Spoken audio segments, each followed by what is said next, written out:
दोस्तों इंडिया की two wheeler market की वैल्यू 16,000 मिलियन डॉलर्स है और इसका CAGR ऑलमोस्ट 10%।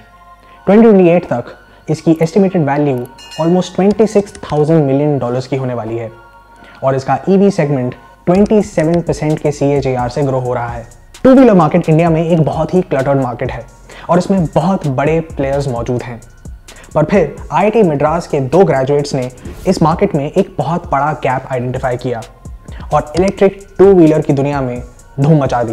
ये कहानी है एथर की और आज की वीडियो में हम डिस्कस करने जा रहे हैं इस ब्रांड की स्ट्रैटेजीज और इसके सक्सेस का रीजन।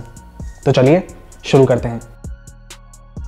दोस्तों एथर की जर्नी शुरू हुई IIT मद्रास से, जहां इसके 2 को-फाउंडर्स मिले और दोनों ही कुछ रेवोल्यूशनरी बिल्ड करना चाहते थे, पर ऐसा कोई आइडिया इनिशियली मिला नहीं।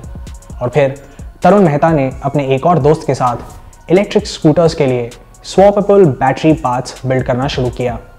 ये उनका फाइनल ईयर का प्रोजेक्ट था जो एटलीस्ट ऑन पेपर काफ़ी सारी प्रॉब्लम सॉल्व करती थी, जैसे रेंज, इनिशियल कॉस्ट और चार्जिंग टाइम।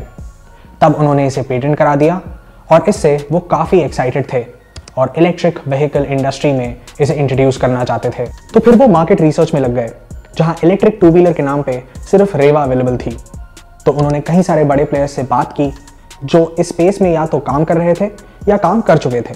6 महीने की रिसर्च के बाद उन्होंने 2 चीजें एस्टैब्लिश करी।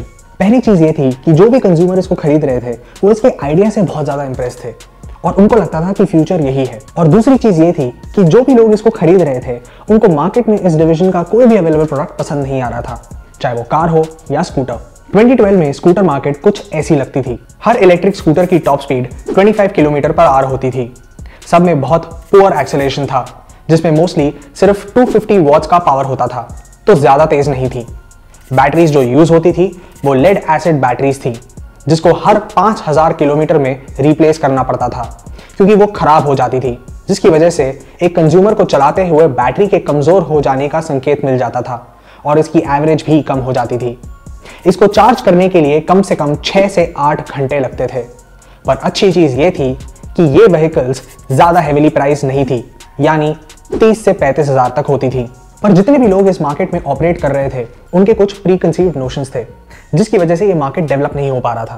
पहला था चाइना की मार्केट, जहां सेम टाइप के व्हीकल्स हर साल 30 मिलियन तक बिकते थे, जो कि उस टाइम इंडिया की ओवरऑल टू व्हीलर मार्केट से भी दुगना था। और इलेक्ट्रिक टू व्हीलर मार्केट काफी ग्रो हो रही थी।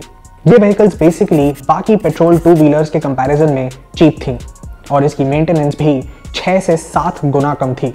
पर फिर भी ये इंडिया में क्यों किक ऑफ नहीं कर पा रही थी? ये व्हीकल्स इंडिया में 2007 से मैन्युफैक्चर हो रहे थे, पर कहीं ना कहीं सभी प्लेयर्स इसके राइट टाइम का वेट कर रहे थे, क्योंकि ऐसा बहुत बार होता है कि एक प्रोडक्ट एक मार्केट के लिए टाइम से बहुत पहले इंट्रोड्यूस हो जाता है।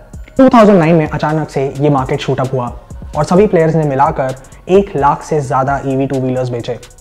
पर 2012 में ये नंबर गिर के आ गया 15 to 20,000, जो कि इंडिया की टू व्हीलर मार्केट का 0.1% से भी कम है।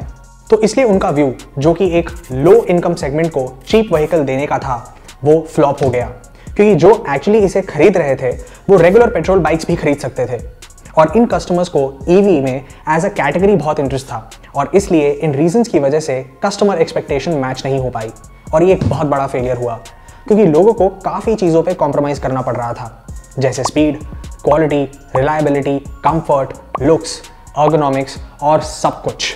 तो आपका प्रोडक्ट मार्केट फिट कभी बैठा ही नहीं। एक बड़ी प्रॉब्लम ये थी कि देश में इलेक्ट्रिक व्हीकल्स को चार्ज करने का इंफ्रास्ट्रक्चर ही नहीं था और जिस सेगमेंट के लिए ये बनाया जा रहा था उनके पास इलेक्ट्रिसिटी की एक बहुत बड़ी प्रॉब्लम थी। तब एथर को लगा कि ऐसा तो होगा नहीं कि गवर्नमेंट कल ही सारे पेट्रोल व्हीकल्स को बैन कर देगी और EV यूज़ करना मैंडेटरी कर देगी।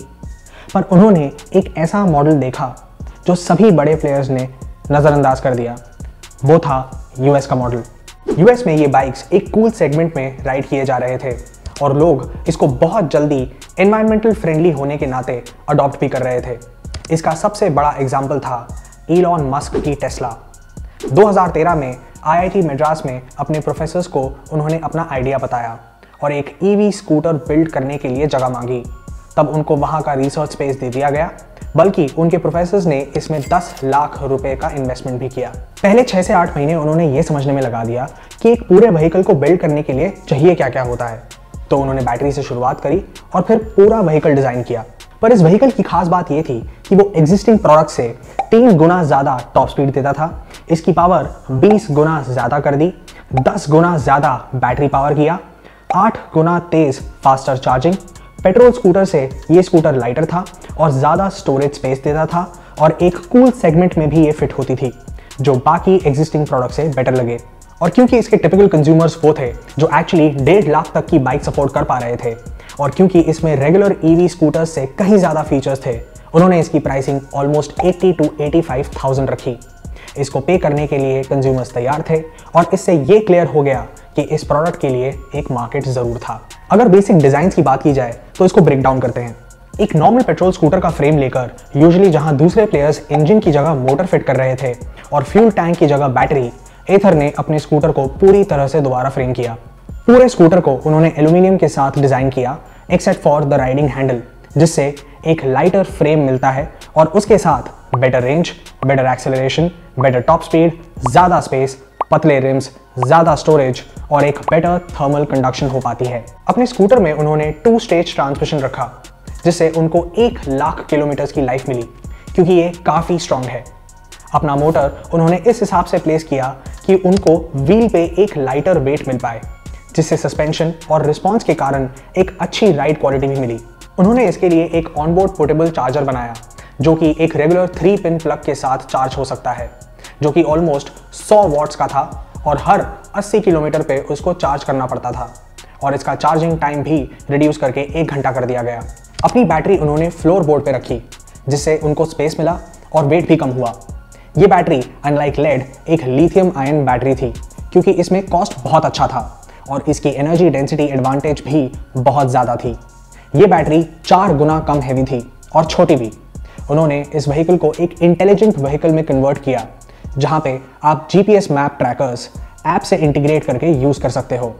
मैप पे आपको चार्जिंग स्टेशंस दिखेंगे और पुलिस को दिखाने के लिए डीएल और रजिस्ट्रेशन कार्ड की कॉपीज भी स्टोर की जा सकती हैं। एथर ने लिटरली अपने एक्सपीरियंस सेंटर्स में जहां आप एथर का फ्री राइड ले सकते हैं, वहां पे अपने स्टाइल में एक पेट्रोल व्हीकल के एग्जॉस्ट पाइप को लगाकर ये बताने की कोशिश की है कि पेट्रोल का टाइम खत्म। 2013 में जब उन्होंने शुरू किया तो उनका मेजर फोकस था एक कूल और पावरफुल 2 व्हीलर बनाना, पर ये सब वो करना चाहते थे विथ वर्टिकल इंटीग्रेशन, जहां सप्लाई चेन के ज़्यादा से ज़्यादा पार्ट्स आपके हाथ में हों।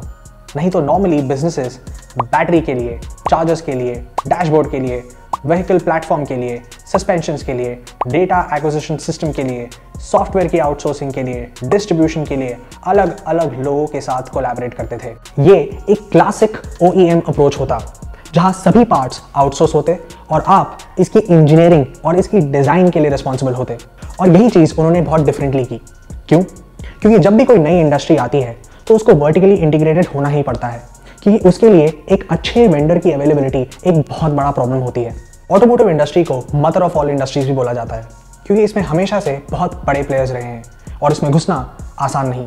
इसलिए अगर नए प्लेयर्स ऐसी इंडस्ट्री में घुसते हैं तो उनके लिए वर्टिकल इंटीग्रेशन कर पाना नामुमकिन है, क्योंकि ऐसी कई सारी बड़ी कंपनीज होंगी जो आपके प्रोडक्ट की एग्जैक्ट मार्केट नीड्स पूरी कर सकती हैं और उनकी R&D टीम आपसे कहीं ज़्यादा आगे होगी। तब उन्होंने सारी टेक्नोलॉजी इन हाउस रखी जिससे उनको कंट्रोल मिला, पर ये एक लॉन्गर एफर्ट था जिससे उनका फर्स्ट प्रोडक्ट लॉन्च करने से पहले का डिस्टिलेशन पीरियड बहुत ज़्यादा बढ़ गया। 2013 में जब ये शुरू हुए तब उनके पास 40 लाख की एंजल इन्वेस्टिंग थी और अक्टूबर 2014 में फ्लिपकार्ट के सचिन और बिनी बंसल ने इसमें इन्वेस्ट किया। मार्च 2015 में उन्होंने टाइगर ग्लोबल से $12 मिलियन रेस किए अपने सीरीज ए की फंडिंग में और 2017 में हीरो मोटरकॉर्प ने $30 मिलियन इन्वेस्ट किए in the series B round.